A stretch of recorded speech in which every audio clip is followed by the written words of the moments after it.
జై బోలో గణేష్ మహారాజ్ కి జై అనే నినాదాలతో హైదరాబాద్ మారుమోగుతుంది. వినాయక చవితి పర్వదినం సందర్భంగా సికింద్రాబాద్లోని గణపతి దేవాలయంలో మాజీ మంత్రి మల్లారెడ్డి ప్రత్యేక పూజలు నిర్వహించి మొక్కులు చెల్లించుకున్నారు.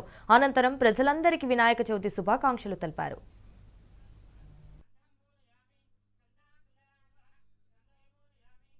చవితి పండుగ సందర్భంగా మన తెలంగాణ ప్రజలందరికీ కూడా శుభాకాంక్షలు.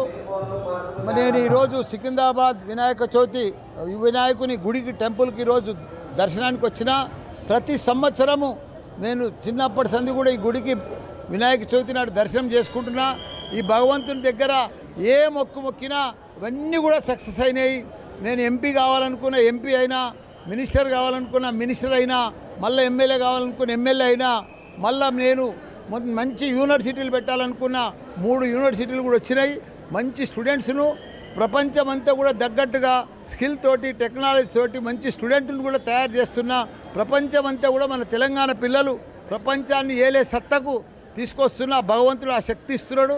తప్పకుండా దేశమంతా కూడా మల్లారెడ్డి యూనివర్సిటీలు కూడా అన్నీ కూడా హాఫ్ క్యాంపస్లు ఓపెన్ చేద్దామని డిసైడ్ చేసిన. ఇప్పుడే ఆ దేవుని కూడా మొక్కిన. దేవుడు కూడా మంచి ఆశీర్వాదం ఇచ్చిండు.